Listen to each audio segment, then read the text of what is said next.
raja. Tuhan di atas segala Tuhan. Allah yang kami sembah, yang ajaib dan luar biasa. Bapa yang kami miliki di bumi ini dan di surga. Terima kasih Bapa. Pada pagi hari ini kami menyediakan hati kami untuk sebuah hidangan yang Engkau siapkan di meja kami. Engkau menyediakan hidangan di hadapan lawan-lawan kami. Dan Engkau membuat piala kami penuh melimpah. Ada kesukaan tercurah. Ada urapan baru mengalir di tempat ini. Untuk mengerjakan hal-hal besar yang Tuhan mau kami kerjakan di dalam Engkau Tuhan. Untuk menjadi berkat bagi sesama kami. Untuk menjadi pemenang-pemenang Tuhan di dalam setiap masalah-masalah kehidupan. Bahkan Tuhan, untuk kami melakukan hal-hal yang melampaui apa yang kami pikirkan Tuhan. Terima kasih, apa yang Kau sediakan bagi kami itu melampaui apa yang sanggup, yang manusia pikirkan. Tetapi kami percaya ketika kami berjalan bersama dengan Engkau, berjalan bersama dengan firman-Mu, pengertian-pengertian baru Engkau singkapkan bagi kami. Pewahyuan-pewahyuan baru Engkau berikan kepada kami. Dan kami menjadi orang yang berbeda Tuhan. Kami akan mengatasi dunia ini. Kami akan menjadi lebih dari pemenang. Terima kasih Bapa. Inilah kami anak-anak-Mu Tuhan. Kami siapkan hati kami. Tanah hati yang terbaik. Telinga kami, perhatian kami, fokus kami kepada firman-Mu Tuhan. Karena kami tidak mau kehilangan satupun berkat firman-Mu pada pagi hari ini. Di dalam nama Tuhan Yesus Kristus. Haleluya. Amin. Amin. Silakan duduk. Shalom Bapak Ibu. Shalom ya. Selamat siang bagi kita semua. Puji Tuhan. Ya, semangat ya, kita berjumpa lagi. Kita makan sehidangan di dalam firman Tuhan. Kita menerima berkat-berkat yang terbaik pagi hari ini. Amin. Kita tidak mau ketinggalan apa yang terbaik dari Tuhan. Ini adalah roti di meja. Hidangan roti kepada anak-anak. Bahkan ada perempuan Kanaan bilang, bahkan remah-remahnya jatuh di bawah meja. Bisa menjadi berkat buat anjing-anjing. Tetapi kita mendapatkan berkat yang terbaik, berkat yang utuh. Kita makan di atas meja karena kita anak raja di atas segala raja. Amin. Kita lebih dari pemenang. Pada pagi hari ini untuk datang ke sini kita perlu perjuangan. Ada mungkin yang tidak perlu berjuang, tapi ada yang perlu berjuang untuk datang di tempat ini. Ada yang perlu menang atas kedagingan, keinginan yang malas untuk datang. Kita perlu ada satu perjuangan datang di tempat ini. Dan itu sebabnya saya katakan bagi kita yang hadir pagi hari ini, kita adalah lebih dari pemenang. Amin. Amin. Dan pemenang harus mendapat berkat yang terbaik dari Tuhan. Amin. Amin. Pada pagi hari ini kita akan menerima berkat yang terbaik. Ya, judul khotbah saya Dominion. Yes. Kalau udah bilang dominion ya, semangat ya. Ini berbicara untuk kalangan atas harusnya ya. Kalangan para raja-raja, kalangan para pahlawan-pahlawan, kalangan para pemenang-pemenang. Dan saya mau katakan Andalah itu para pemenang, para raja-raja, para pahlawan-pahlawan Kristus. Amin. Itu sebabnya kita tidak mau dikalahkan. Amin.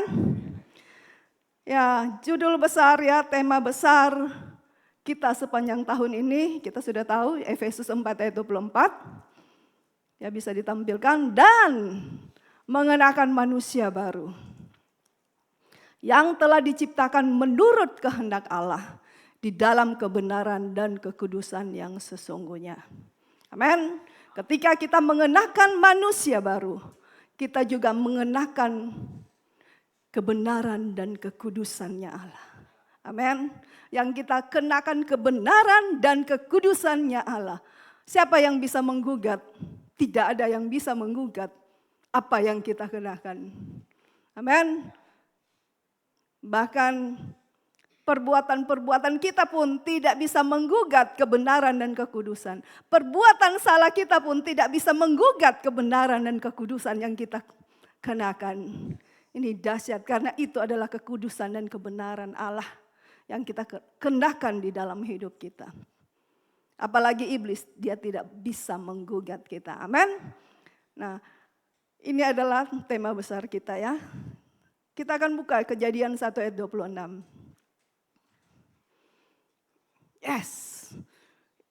Ini adalah bisa dikatakan jati diri paling utuh dalam diri kita.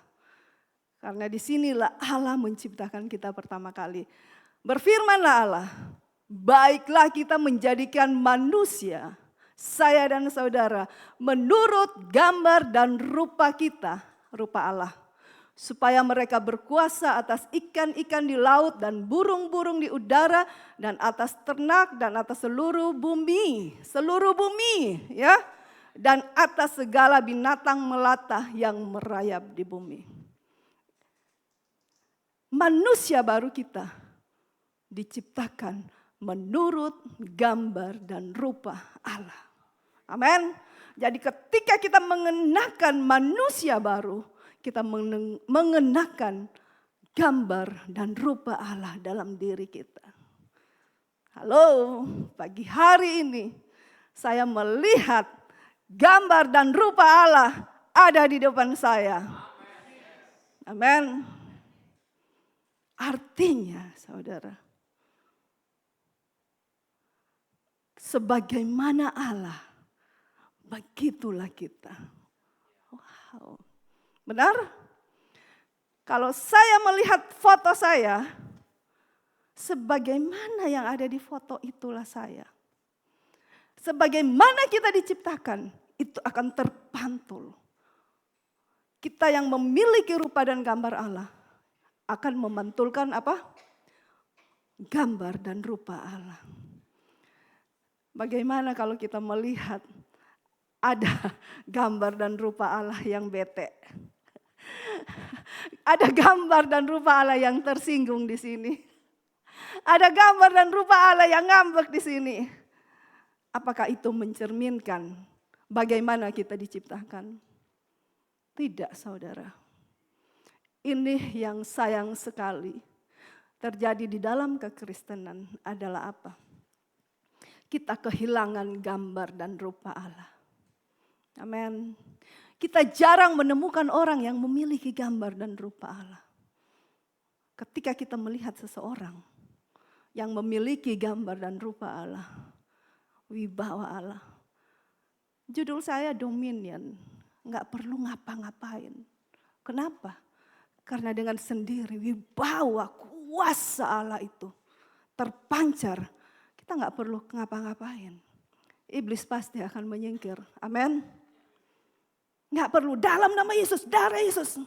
Nggak perlu. Yesus meletakkan tangan saja.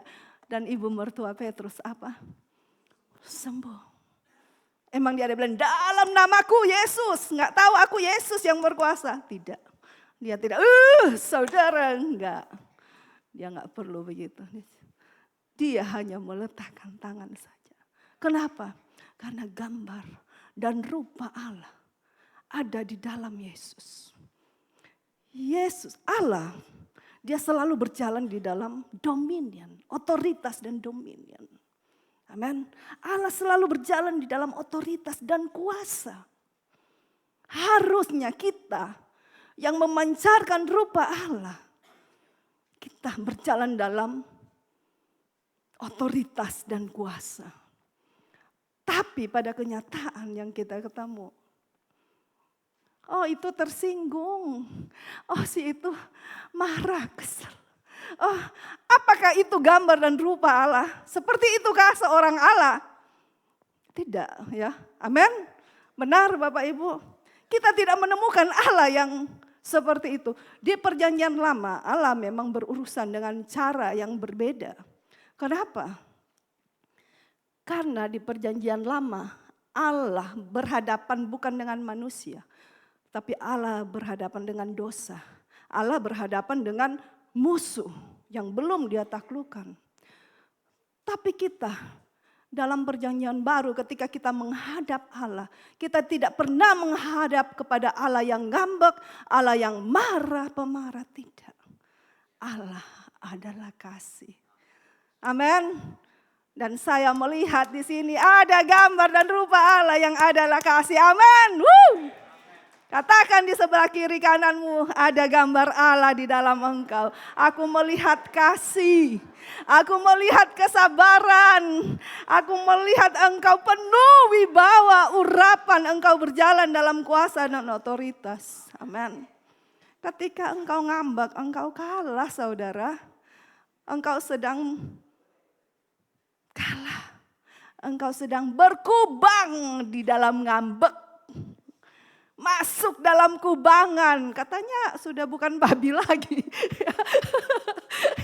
Katanya sudah bukan babi, saya anak. Amin. Tidak berkubang dalam kubang babi ya. Kubangan, tapi tiap kali sebentar-sebentar. Wah, dia penuh dengan firman. Dia terbang seperti Raja Wali. Tiba-tiba Raja Wali itu, Raja Walinya sudah dalam kubangan. Ya lagi tersinggung, lagi sakit hati Raja Walinya. Haleluya. Tapi di sini tidak ada. Haleluya. Amin. Kenapa? Karena di sini semua orang mau berubah. Semua orang menampilkan apa yang dia kenakan. Amin. Lanjut. Mazmur 8 ayat 5 sampai 6. Haleluya. Mazmur 8 ya. Bukan ini ya. Tolong Mazmur 8 ayat 5 sampai 6. Saya baca saja. Namun engkau telah membuatnya hampir sama seperti Allah dan telah memakotainya dengan kemuliaan dan hormat. Engkau membuat dia berkuasa atas buatan tanganmu. Segala-galanya telah kau letakkan di bawah kakinya.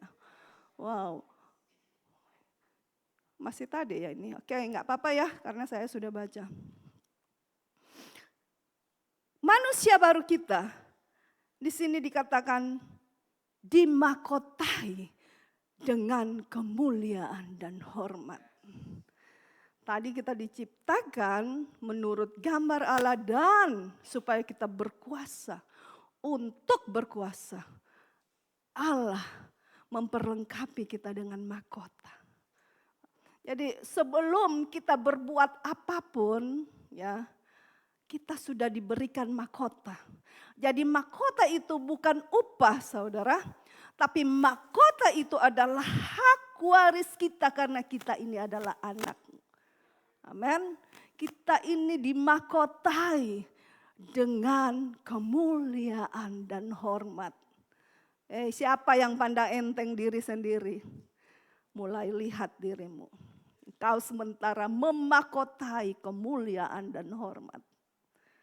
Ketika engkau memahkotai kemuliaan dan hormat, seluruh wibawa Allah ada di atasmu. Amin. Engkau seorang putra putri raja, prince dan princess. Sehingga engkau menggunakan mahkota. Ya, amin. Bukan jerih lelahmu, bukan karena upah. Karena jati dirimu. Kita dimahkotai. Tetapi menjadi satu masalah dalam hidup kita, kekristenan kita.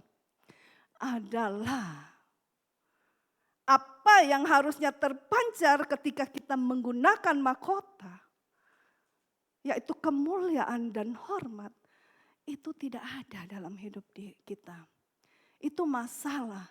Kita lupa diri, tidak sadar siapa kita, tidak sadar kemuliaan yang kita miliki. Mahkota kita yang kita pakai. Sehingga apa? Kita melakukan segala sesuatu tidak mengalirkan apa yang kita mahkotai, tetapi kita mengeluarkan segala emosi, kemarahan, kekecewaan, kedagingan kita. Itu yang membuat apa? gambar dan rupa Allah tidak terlihat dalam hidup kita. Amin. Itu yang membuat apa? Orang-orang tidak melihat mahkota kemuliaan Allah itu tidak ada dalam hidup kita. Coba saya mau tanya di sini, siapa yang pernah bertemu dengan seseorang yang kita lihat benar loh. Dia ini dimahkotai dengan kemuliaan dan hormat. Ketika bertemu dengan dia, aduh saya suka sekali ya. Saya suka sama dia. Karena baru ketemu saja, wah dia membawa kemuliaan dan kehormatan. Siapa ada di sini? Mau kita dilihat seperti itu. Khotbah pada pagi hari ini untuk membuka mata rohani kita supaya kita bisa melihat jati diri kita. Bahwa kita penuh memahkotai kemuliaan dan hormat. Sehingga kita tidak melakukan hal-hal yang menodai kehormatan dan kemuliaan dan kehormatan yang kita mahkotai. Amin. Bisa berkata amin? Amin. Kenapa itu terjadi? Kenapa apa yang kita kenakan itu tidak terpancar dari dalam hidup kita? Karena kita tidak mengambil posisi kita sebagaimana yang tujuan Tuhan menciptakan kita, yaitu untuk berkuasa. Kenapa? Karena kita selalu merasa diri kita menjadi korban. Kita lebih suka menggunakan pakaian korban kita. Kita lebih suka mengeluh. Kita tidak tahu identitas kita. Dan akhirnya kita selalu berada dalam posisi kalah. Kita mengalami kekalahan. Padahal Allah telah memenangkan bagi kita dan mengatakan apa? Kita ini lebih dari pemenang. Amin. Kita lebih dari pemenang itu tertulis di dalam firman Allah. Artinya itu hukum yang tidak bisa diganggu gugat. Amin. Katakan di sebelah kiri kananmu. Kemenanganmu tidak bisa diganggu gugat. Amin. Kemenangan kita tidak bisa diganggu gugat oleh siapapun. Tidak boleh ada oposisi apapun yang bangkit untuk mengambil kemenangan kita. Amin. Tidak boleh ada oposisi apapun. Kita tidak boleh mengizinkannya. Kenapa? Karena kita penuh dengan kuasa. Kuasa yang ada dalam kita bisa menolak segala hal untuk tidak masuk dalam hidup kita. Kuasa di dalam kita bisa menolak sakit penyakit untuk tidak masuk dalam hidup kita. Kuasa di dalam kita bisa memproklamirkan kemenangan-kemenangan kita dan kemakmuran kita. Amin. Kita harus bisa memproklamirkan bahwa saya adalah orang yang makmur. Karena kita punya kuasa.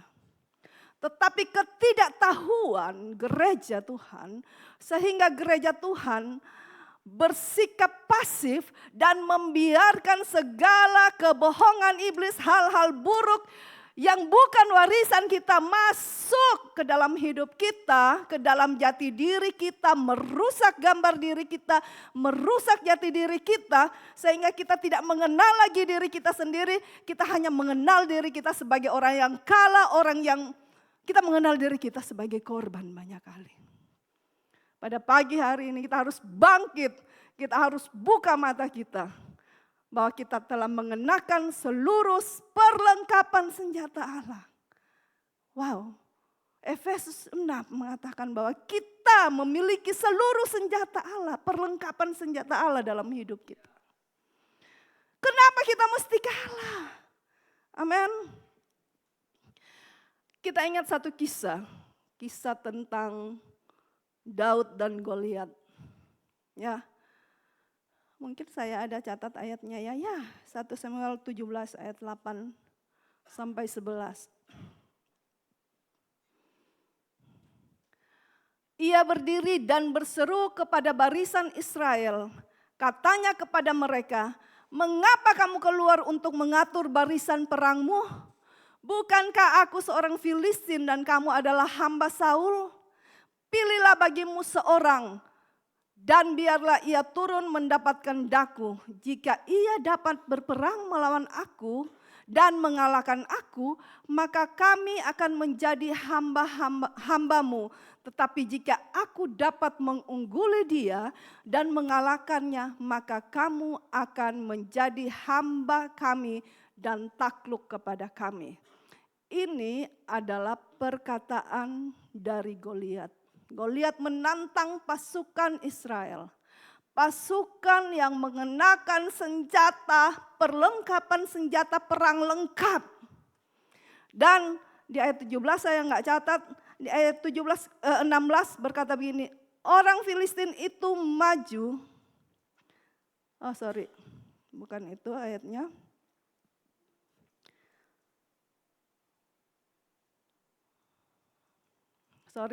Mungkin dia agak ke bawah. Tapi ayat itu mengatakan bahwa mereka mempersiapkan barisan mereka, orang Israel ini, berdiri berhadap-hadapan dengan pasukan orang Filistin. Jadi pasukan orang Israel ini berdiri berhadap-hadapan dengan pasukan orang Filistin. Artinya mereka dalam posisi berpakaian dengan perlengkapan senjata Allah lengkap. Berdiri siap untuk tempur, siap untuk perang. Benar?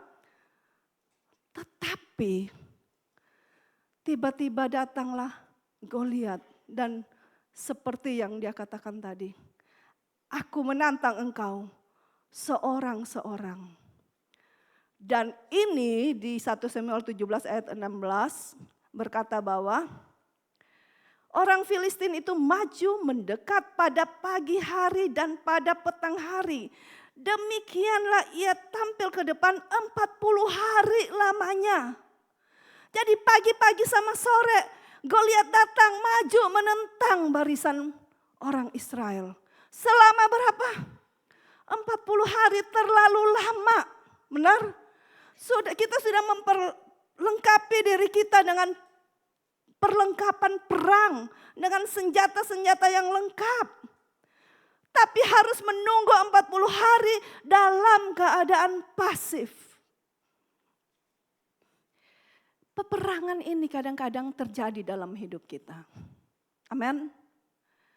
Kita sudah diperlengkapi, kita dimahkotai, kita memiliki gambar dan rupa Allah. Tapi apa yang terjadi dalam hidup kita? Kita menjalani kehidupan yang pasif setiap hari. Tidak memancarkan kemuliaan itu, tidak memancarkan kuasa itu. Kita pasif dengan perlengkapan yang lengkap. Apakah akan ada kemenangan terjadi? Si orang Filistin ini, si Goliat ini teriak-teriak semau-maunya, sepuas-puasnya, sesuka-suka hati dia. Bukankah ini yang sering terjadi dalam hidup kita? Segala hal yang datang dari iblis itu dengan mudah masuk. Kita seperti membuka pintu dan segala hal masuk dalam hidup kita. Kata-kata si Anu masuk. Dia tadi melakukan ini, tersinggung. Bukankah kita seperti itu? Pasif, tidak melakukan apa-apa. Itu yang membuat gambar dan rupa Allah tidak terpancar dari hidup kita. Itu yang membuat mahkota yang harusnya mencerminkan kemuliaan dan hormat tidak ada dalam hidup kita. Tapi yang dilihat orang apa? Kasihan ya si Anu, kasihan ya hidupnya. Dia itu terlaluan bener orang ini. Benarkah seperti itu sebenarnya? Itu bukan identitas kita. Kenapa kita tidak memancarkan kemuliaan Allah? Karena apa yang diwariskan Allah yaitu kuasa itu menjadi pasif dalam hidup kita. Dan kita tidak berfungsi sebagaimana kita diciptakan oleh Allah.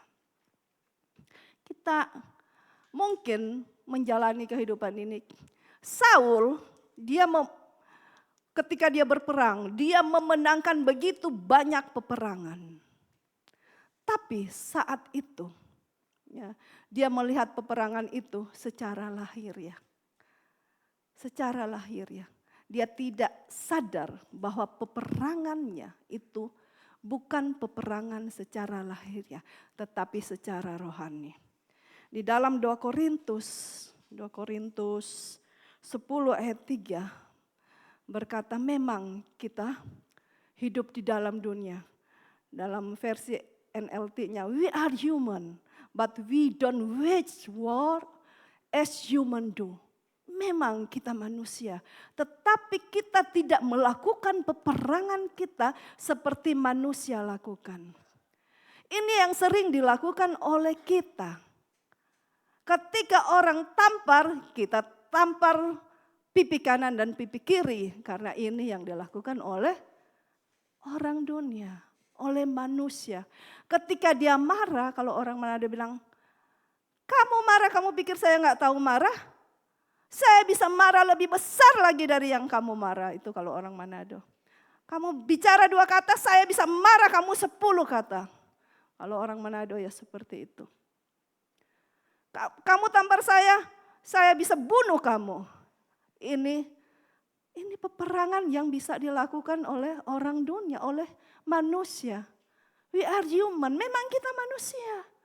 Tetapi kita tidak melakukannya. Peperangan ini dengan cara-cara manusia.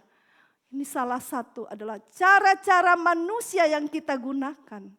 Membuat kita kehilangan kemuliaan Allah, gambar dan rupa Allah. Kehormatan tidak ada lagi pada kita. Kita perlu sadar ini. Kalau dulu kita pikir kemenangan kita adalah ketika kamu pukul anak saya bawa pedang dan saya ngamuk ke rumah kamu dan kalau perlu saya bunuh kamu. Itu kemenangan yang dulu kita pikirkan. Tetapi kemenangan secara rohani itu berbeda. Amin. Kemenangan secara rohani akan memunculkan apa? Kita penuh dengan kemuliaan dan kita menjadi terhormat. Ketika kita bilang, oh enggak apa-apa anak kecil melakukan ini. Enggak apa-apa saya ampuni. Enggak apa-apa Bapak Ibu jaga baik-baik anaknya ya. Orang respect kepada kita. Ketika seseorang itu salah, sebenarnya dia tahu kok dia salah. Dia hanya malu mengakui. Kita enggak perlu, kamu sudah salah begini begitu. Enggak perlu saudara. Hati nuraninya sudah menuduh dia. Aduh tadi saya sudah salah, cuman enggak mau ngaku aja. Tetapi kalau harga diri ya, kalau kita bilang kamu tadi salah loh, kamu apa? Kamu bilang aku salah. Aduh. Gambar dan rupa siapa yang terlihat? Mau orang Manado bilang apa? Gambar dan rupa siapa? Setan. Itu orang Manado, jangan kaget ya. Orang Manado begitu bilangnya. Kemarin kan ada yang viral dikirim di grup keluarga. Langsung sepupu saya bilang, setan itu. Haleluya. Bukan manusia lagi, apalagi bukan gambar Allah itu. Amin. Amin. Kita melakukan hal yang begitu terbalik. Kemenangan rohani itu terbalik dengan apa yang dilakukan oleh manusia di dunia ini. Kita perlu menyadari itu. Kita perlu menjaga kehormatan dan kemuliaan mahkota yang kita pakai. Gambar dan rupa Allah ini kita harus jaga supaya terlihat, terpancar kepada semua orang. Dan gak perlu cari-cari supaya orang bilang, kamu hebat, kamu luar. Gak perlu tanya, bagaimana saya tadi? Hebat kan saya tadi? Gak perlu. Kasih aja Yesus yang terlihat. Kasih aja gambar dan muka Allah yang terlihat. Kita gak perlu terlihat. Ketika gambar dan rupa Allah yang terlihat dari hidup kita. Di belakang orang akan bilang, aduh Pak Dolfi, baru suaranya saja pagi-pagi aku dengar, sangat memberkati saya. Gak perlu kita yang terlihat. Ya waktu ada ayah ngomong seperti itu, saya bilang sama Pak Dolfi, Hati-hati. Jangan suara-suara badan-badan Esau dan Yakub ya. Badan-badan Yakub, suara-suara Esau. Saya katakan gitu. Hati-hati ya. Kalau suara kamu seperti suara Allah, ada wibawa Allah, maka rupa kamu pun harus ada rupa Allah, wibawa Allah. Amin. Bapak Ibu. Aduh, kalau di BBL memang suara-suara malaikat semua. Amin. Haleluya. Karena kita cuma suara kalau di BBL, malaikat semua. Apalagi suara Bu Sylvia. Aduh, merdu sekali. Suara malaikat. Dan penampakan Kristus. Saya melihat Kristus rupa Allah. Benar-benar luar biasa ada. Nah, apa yang harus kita lakukan? Kita harus mulai melatih dalam hidup kita. Kita harus terampil dalam hidup kita. Kalau tidak, kita sudah saya mau 54 loh, pengumuman. Saya mau 54.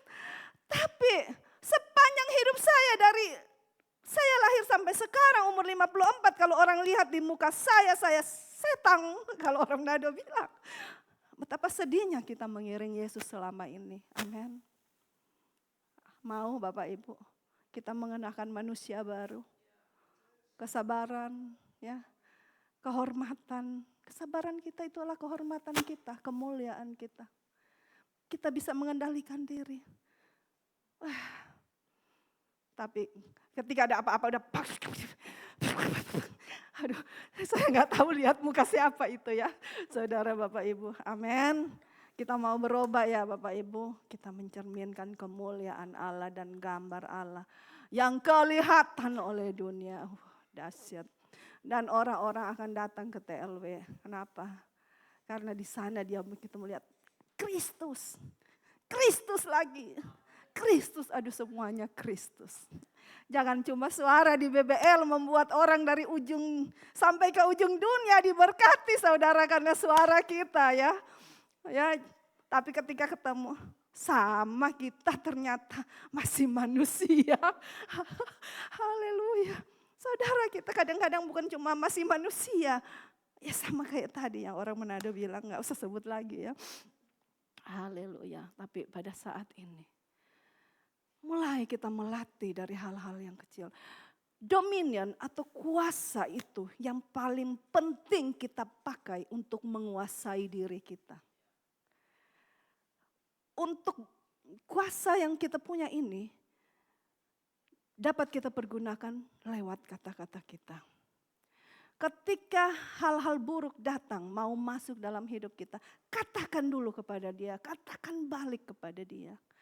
Kalau mulai sakit kecil, cepat-cepat katakan saja, jangan tunggu besar.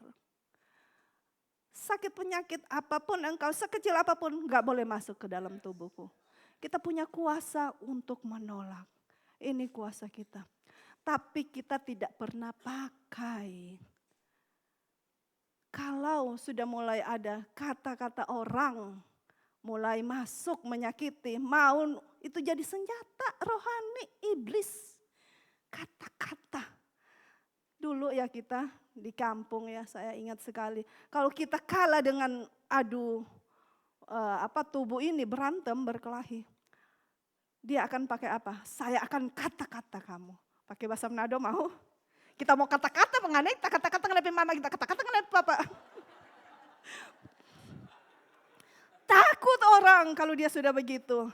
Dia nggak pakai ini otot. Tapi dia pakai kata-kata dan ini yang dilakukan oleh Goliat.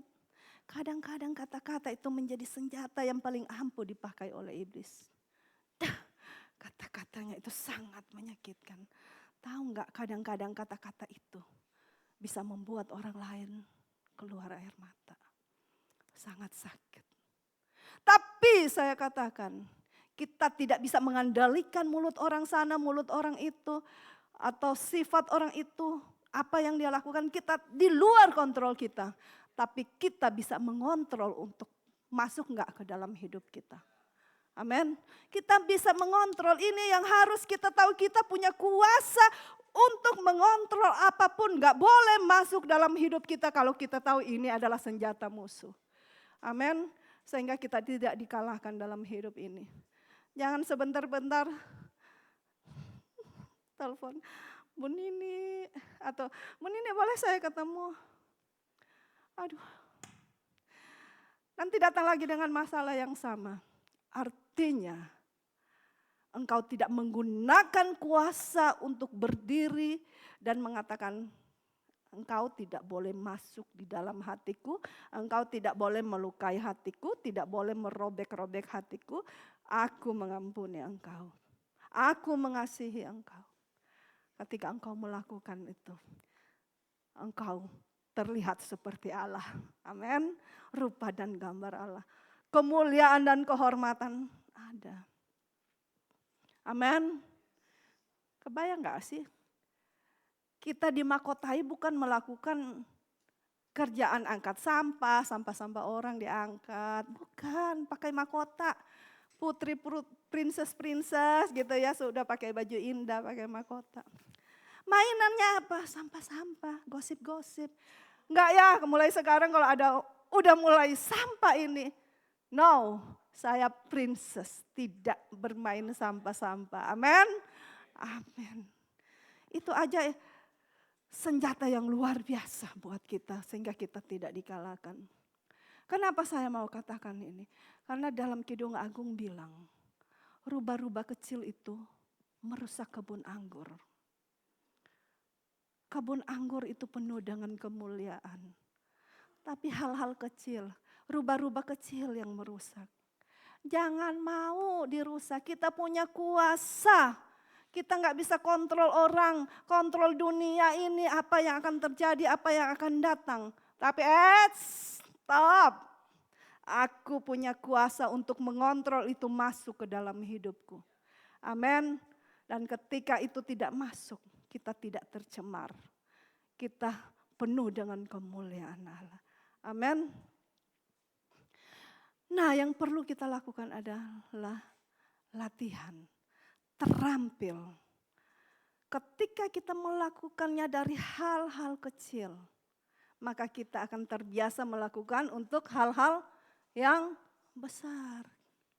Sebenarnya saya ingin judulin sih, membunuh raksasa. Wah. Bagaimana kita membunuh raksasa? Kalau rubah-rubah kecil masuk dan menari-nari dalam hidup kita, mendapat tempat dalam hidup-hidup kita. Ya, merusak-rusak kebun anggurnya Allah kita sendiri. Sakit sekali, benar-benar sakit. Kenapa? Oh, rubah kecil. Kalau orang udah ngerti, sampah begitu dimasukin. Ya kan, kalau orang yang ngerti ya. Kalau datang kepada saya sama Pak Dolfi mungkin, aduh masalah sampah kecil lagi. Ya kan? Kalau orang ngerti, makanya kita perlu mengerti, mengenali ini sampah.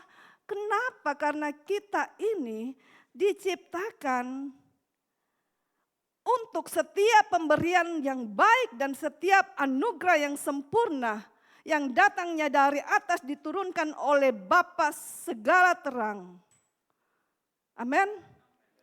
Sekali lagi saya katakan kita ini diciptakan untuk setiap pemberian baik dan setiap anugerah yang sempurna. Kekuasaan yang Tuhan berikan kepada kita adalah kekuasaan yang dari atas. Untuk melakukan semua yang benar, semua yang mulia, semua yang adil, semua yang suci, semua yang manis.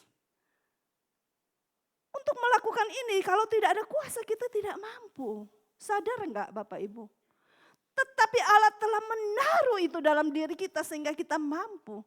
Bukan hanya berpikir mulia, adil. BMA kata Pak Dolfi, semua yang baik, mulia, yang adil, yang berguna, yang suci. Bukan hanya berpikir. Ini diperlukan kuasa untuk melakukannya. Dan Tuhan sudah menaruh ini di dalam diri kita. Kuasa untuk melakukan semua yang benar, semua yang mulia, semua yang adil, semua yang bijaksana. Tingkah laku kita, tindakan kita agung, mulia, bijaksana. Bukan berarti saya sudah melakukan semua yang baik, semua yang mulia. Tetapi ketika saya mengetahui kebenaran, pas saya buang sampah, Tuhan, saya sudah buang sampah tadi. Saya tahu dan saya tidak akan melakukan lagi. Dan saya mulai memperbaiki. Dan saya suka sekali anak saya. Kadang saya kalau di rumah saya pikir nggak apa-apa sekali-sekali nyampah. Ya kadang-kadang, aduh Tuhan, saya belajar sekali, paling berat itu di rumah ya. Kalau di gereja saya bisa loh manis, tidak buang sampah sampai orang, karena saya tahu saya tempat sampah orang-orang. Jadi saya bisa nggak buang sampah bisa berlaku manis, baik, kemuliaan dan kehormatan bisa keluar dari hidup saya, rupanya gambar Allah. Tapi kalau sama Pak Dolfi kadang berat buat saya butuh roh, hikmat dan wahyu. Roh Kudus menguatkan saya. Tuhan, ini tantangan saya selalu kalah. Saya selalu nggak suka kalau cara berpikir Pak Dolfi itu nggak sama dengan cara berpikir saya. Dan saya akan nada dari kita ngobrol datar, tiba-tiba suara saya udah naik, ting, ya do tingginya udah keluar ya. Dan ini benar-benar pergumulan sama saya ya. Saya khotbah sini bukan saya sudah sempurna, tidak ya. Saya belajar, tapi saya tahu ketika nada saya sudah tinggi, aduh salah lagi, aduh saya gitu ya. Cepat menyadari saya sudah nada tinggi kepada orang yang harus saya hormati, respek, kasihi. Saya tidak tunduk ya. Dan saya bersyukur punya anak yang luar biasa. Ketika saya mulai tidak ada kemuliaan dan hormat di dalam rumah, anak saya bisa menegur, mama bisa nggak kalau mama begini kan lebih bagus. Ya saya bersyukur sekali punya anak yang begitu ya. Dia bisa menegur saya, silakan menegur saya karena saya salah. Nggak apa-apa gitu ya. Pergumulan yang berat saya menggunakan kekuasaan senjata rohani itu di dalam rumah tangga. Benar gak bapak-bapak, ibu-ibu, benar gak? Kita bisa manis di luar, itu manis sekali. Saya kadang bilang gini, kamu kalau tunggu orang sabar 2 jam bisa. Sama Nini 10 menit kamu gak sabar. Gitu kan kadang kita, orang yang terdekat kita yang harusnya kita paling cintai, paling sayang. Kalau kita bisa memenangkan, menggunakan kuasa kita untuk memenangkan di dalam rumah tangga kita, apalagi di luar, kita akan lebih bisa mengalahkan satu kota, amin. Tahu enggak, ketika kita tidak mampu ya berkuasa di dalam hal yang paling kecil, itu akan memberikan dampak pengaruh yang sangat panjang, sangat luas. Kadang-kadang apalagi di dalam tubuh Kristus. Ketika ada satu senjata musuh aja kita lepaskan, tank. Tahu enggak? Itu akan memberikan dampak yang sangat besar di dalam tubuh Kristus. Bahkan itu akan mempengaruhi apa? Visi dan misi dari gembala yang ada di dalam gereja. Itu akan mempengaruhi banyak hal, merusak. Kita melepaskan rubah-rubah untuk main-main di dalam gereja. Sayang sekali. Kita melepaskan itu untuk merusak di dalam kebun anggurnya Tuhan. Jangan sampai kita yang melepaskan rubah-rubah itu. Kalau kita telah salah melepaskan itu, cepatlah minta maaf. Amin. Kita melihat seorang Daud. Daud ini luar biasa. Daud ini dianggap enteng. Kenapa? Karena masih muda. Bahkan banyak anak muda mungkin akan hidup dengan memandang enteng dirinya. Bayangkan kalau Daud bilang gini, aku kan baru 16, 17 tahun, 18 atau berapa umur Daud saat itu ya. Biarkan aja si Goliat teriak-teriak, itu bukan urusanku. Ya kan? Biarkan saja itu urusan si Bapak Gembala sana, itu urusan leader sana, itu urusannya Pak Kardi sebagai tim PIC tim AVL. Biarkan saja. Tetapi Daud tidak begitu saudara. Daud tidak seperti itu. Daud memiliki tanggung jawab. Dan seperti yang saya katakan, pengaruh kita bisa memberi dampak yang panjang, yang luas, akan menyentuh. Pengaruh anak-anak muda pun bisa. Pengaruh buruk bisa berdampak luas. Pengaruh baik pun bisa berdampak luas. Kadang-kadang kita memberi pengaruh kita kepada di dalam keluarga kita akan merusak keluarga kita, akan merusak gereja. Pengaruh itu bisa membawa kerusakan bagi apa? Bangsa dan negara. Tetapi pengaruh yang dilakukan oleh Daud itu menyelamatkan satu bangsa. Itu luar biasa. Kalau tidak, mereka yang berperlengkapan lengkap itu akan menyerahkan senjatanya dengan sukarela. Untuk apa? Jadi budak orang Filistin tanpa perlu berperang. Bukankah ini sangat miris kalau mereka harus menyerahkan senjata tanpa berperang. Orang kalah tapi berperang dululah paling tidak, ya kan? Saul tidak bisa mengambil dominasi, mengambil kuasanya. Padahal dia diurapi Tuhan untuk memimpin bangsa Israel dan untuk melindungi bangsa Israel. Amin. Tetapi dia tidak bisa bertindak apa-apa. Dikatakan bahwa mereka ketakutan. Dengan senjata mereka ketakutan. Lutut mereka gemetar. Mereka ketakutan. Cuman mendengar teriakan-teriakan Goliat. Bapak Ibu, ini bukan kebenaran. Firman Allah katakan, lawan iblis. Apapun yang datang dalam hidupmu, lawan. Dan iblis harus lari. Itu kebenaran yang tertulis. Itu hukum Allah. Iblis harus lari. Katakan sekali lagi, iblis harus lari. Amin. Iblis harus lari. Tapi ingat, kita harus tunduk kepada Allah. Amin. Tapi kalau tanpa peperangan, mereka sudah tunduk. 40 hari mereka sudah tunduk dengan pasif, tanpa peperangan. Sebenarnya mereka harus berjalan dalam kuasa firman. Mereka harus mencari firman apa yang Tuhan katakan untuk mereka untuk mengalahkan seruan-seruan Goliat. Cuma seruan-seruan kan. Tapi itu senjata rohani yang membuat mereka seperti terikat kaki tangan. Tidak bisa berbuat apa-apa. Tapi kalau kita bisa mengambil firman, kita bisa berjalan dalam kuasa firman. Dan kita bisa membalikan, kuasa diberikan kepada kita bukan kepada Goliat. Amin. Bukan Goliat yang mengatur peperangan ini. Kita yang menguasai peperangan ini. Karena di dalam Efesus dikatakan begini.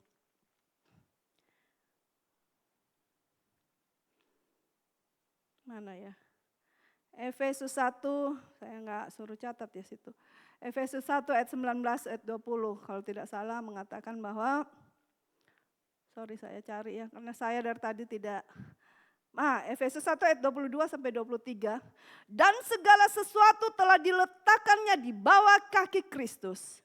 Dan dia telah diberikannya kepada jemaat sebagai kepala dari segala yang ada. Jemaat yang adalah tubuhnya, yaitu kepenuhan dia yang memenuhi semua dan segala sesuatu. Jadi kuasa ini adalah kuasa yang diberikan oleh Tuhan, kuasa untuk mengatasi apa?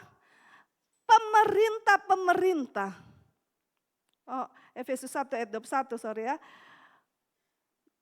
Jauh lebih tinggi dari segala pemerintah dan penguasa dan kekuasaan dan kerajaan dan tiap-tiap nama yang dapat disebutkan bukan hanya di dunia ini saja melainkan juga di dunia yang akan datang.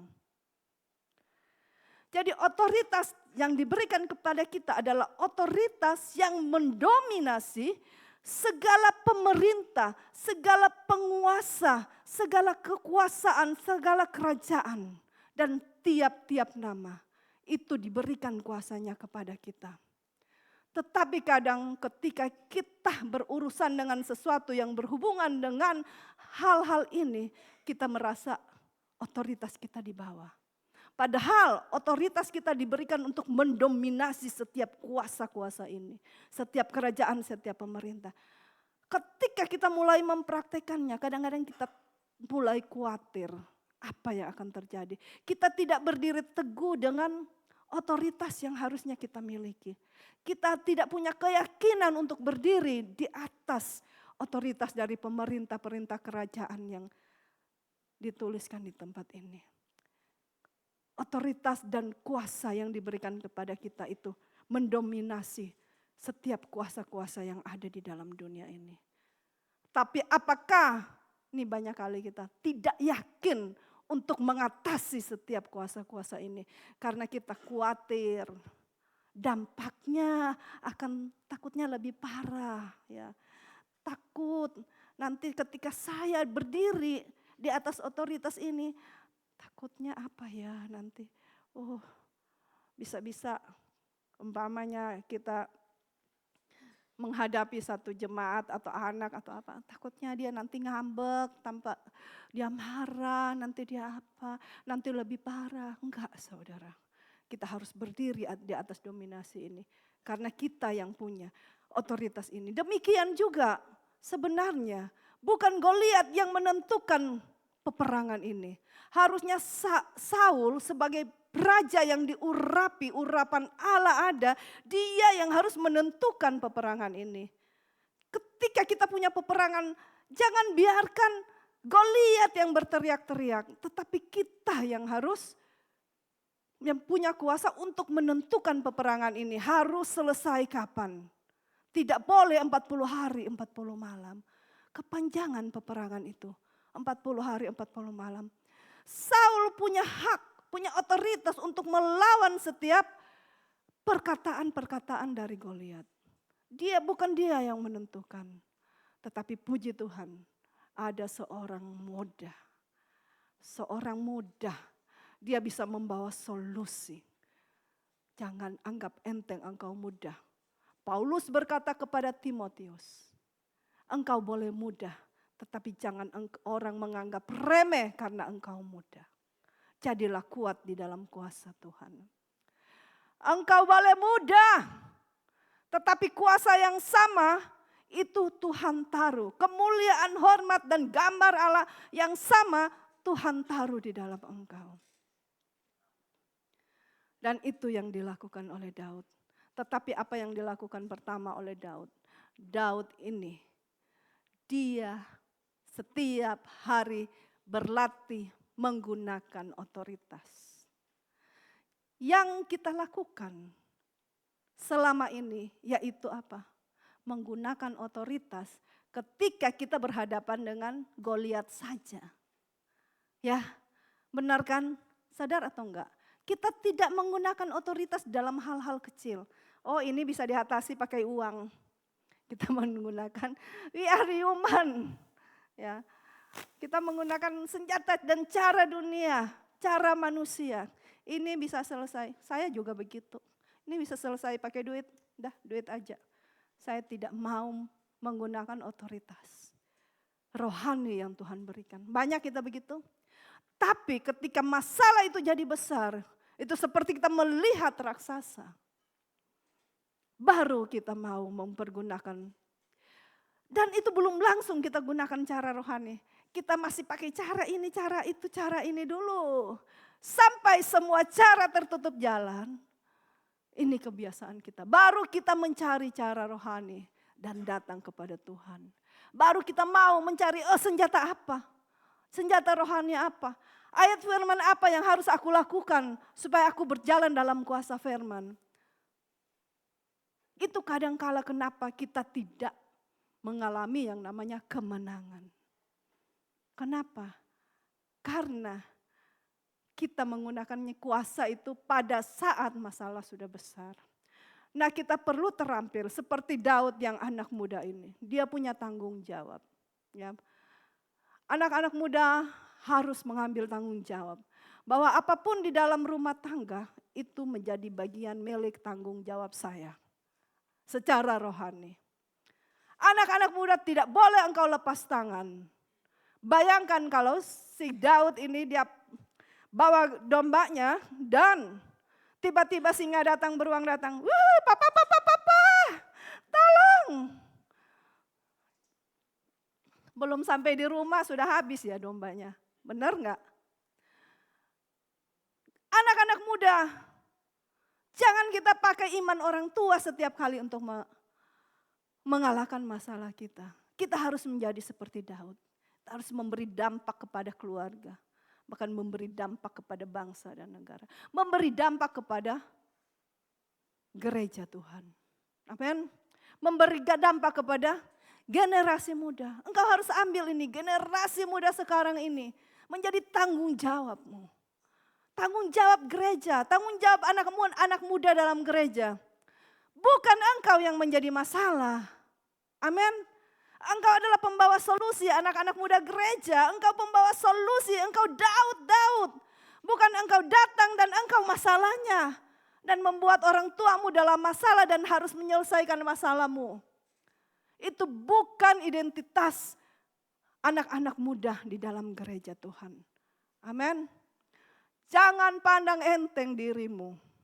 Kalau Daud pandang enteng dirinya, saya yakin Saul dan seluruh pasukan tentara Israel akan menyerahkan senjatanya untuk jadi budak tanpa perlu berperang. Tetapi peperangan Daud tidak dimulai langsung dengan Goliat. Peperangan Daud itu dimulai pertama kali pada saat dia bertemu kakak-kakaknya.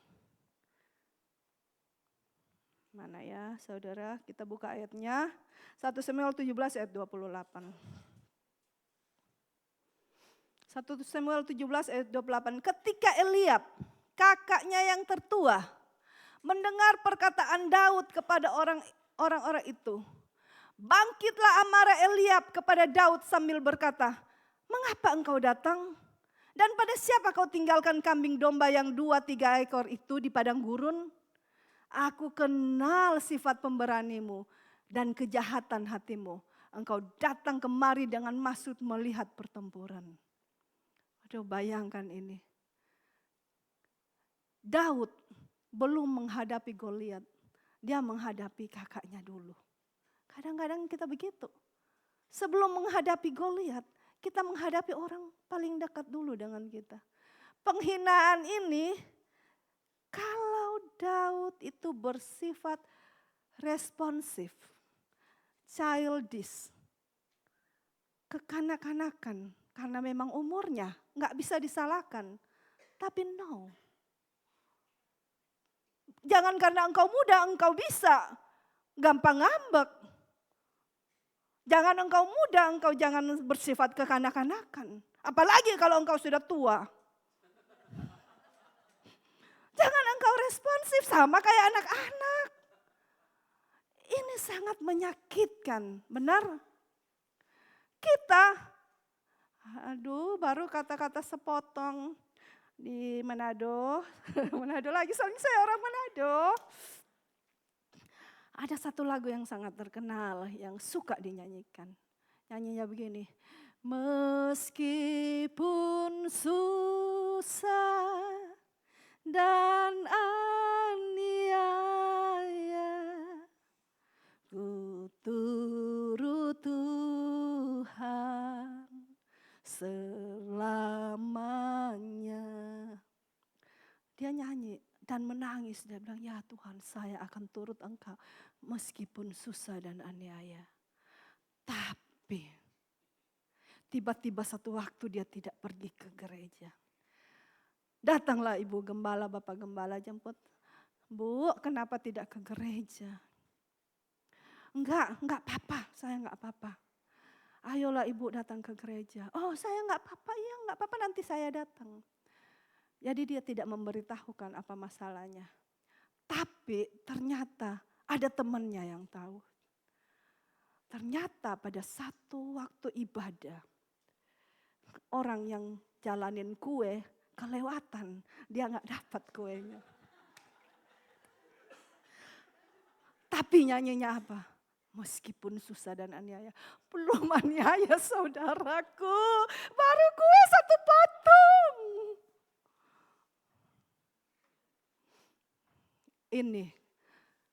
Ini bisa jadi alasan untuk Daud mundur. Ini peperangan. Tidak sedikit orang belum menghadapi yang namanya Goliat, raksasa. Baru rubah-rubah kecil. Enggak kecil ini saudara. Benar enggak? Kakak sendiri bilang, aku tahu memang kejahatan hatimu. Aku tahu kamu memang datang untuk melihat-lihat kita, mau menghina kita. Kamu ini menghina kita ya di sini, ya kan? Bisa pulang enggak si Daud? Bisa. Bisa responsif enggak? Langsung berespon dan kurang ajar sekali. Orang juga baru lihat, pulang aja, biarin. Sebenarnya saya mau bunuh Goliat, tapi karena kamu biarin. Ada enggak di sini begitu? Sebenarnya saya bisa main piano dengan baik, keyboard dengan baik. Saya bisa sound dengan baik. Tetapi karena dia nih, saya bisa lakukan. Tapi sorry karena dia. Ada enggak yang begitu? Tapi puji Tuhan Daud tidak seperti itu. Peperangan kita kadang-kadang kalah hanya karena hal-hal sepele. Tapi kemenangan kita sebenarnya adalah kemenangan yang paling besar. Kemenangan kita yang kita pikir adalah tujuan Tuhan dalam kehidupan gereja. Kehidupan tubuh Kristus, kehidupan keluarga. Jangan karena hal-hal sepele saudara. Engkau mengorbankan kemenangan banyak orang. Ini pelajaran yang baik buat kita. Daud tidak kekanak-kanakan. Jangan kekanak-kanakan. Sebentar-sebentar ngambek. Aduh. Tahu gak sih? Kita berdua. Curhat ya. Apa ini namanya? Sering harus menyelesaikan masalah-masalah yang dilakukan oleh orang-orang yang kekanak-kanakan. Sering gak bisa tidur karena memikirkan hal-hal yang sepele. Tuhan bagaimana harus menyelesaikannya. Tuhan bilang berdiam diri dan ketahuilah aku Tuhan. Oke Tuhan aku berdiam diri dan aku mengetahui bahwa Engkaulah Tuhan, Engkaulah Allah. Thank you Tuhan, aku mau tidur. Padahal 1 hari sudah aku pikirin, tapi puji Tuhan malam aku mau tidur. Tuhan sudah bilang berdiam diri dan ketahuilah aku Tuhan. Oke Tuhan aku tidur, thank you. Kita harus menyelesaikan masalah yang dibuat oleh orang lain. Jangan menjadi pembuat masalah, tapi jadilah pembawa solusi. Kenapa? Karena kita memiliki yang namanya kuasa. Kalau kita tidak menggunakan kuasa ini, maka kita akan tinggal dan berkubang dengan segala kepahitan, dengan segala sakit hati, dengan segala iri hati. Bapak Ibu tahu, dampak dari sakit hati. Saya puji Tuhan tadi malam saya setel Alkitab suara dan saya mendengar pada saat saya terbangun kencing dan mau tidur lagi saya mendengar dampak dari sakit hati ini sangat-sangat besar, dalam dan menyeramkan. Saul dia membunuh keluarga imam, 85 orang bahkan sampai anak-anak kecil. Imam-imam, 85 orang. Saul suruh bunuh kepada Geok, dia suruh Geok bunuh. Kenapa? Karena iri hati kepada Daud. Bayangkan, ini senjata musuh paling ampuh. Iri hati. Jaga, kuasai dirimu. Kuasai pikiran kita. Puji Tuhan saya sudah dikode-kode. Haleluya. Oke, saya tutup saja ya Bapak Ibu. Tapi mari kita menjadi terampil. Kita menjadi terampil, kita jangan pandang enteng diri kita. Kita menjadi pembawa solusi. Kita mengambil posisi kita. Kemuliaan dan kehormatan yang ada pada kita, yang kita mahkotai, itu harus terpancar dalam hidup kita. Amin.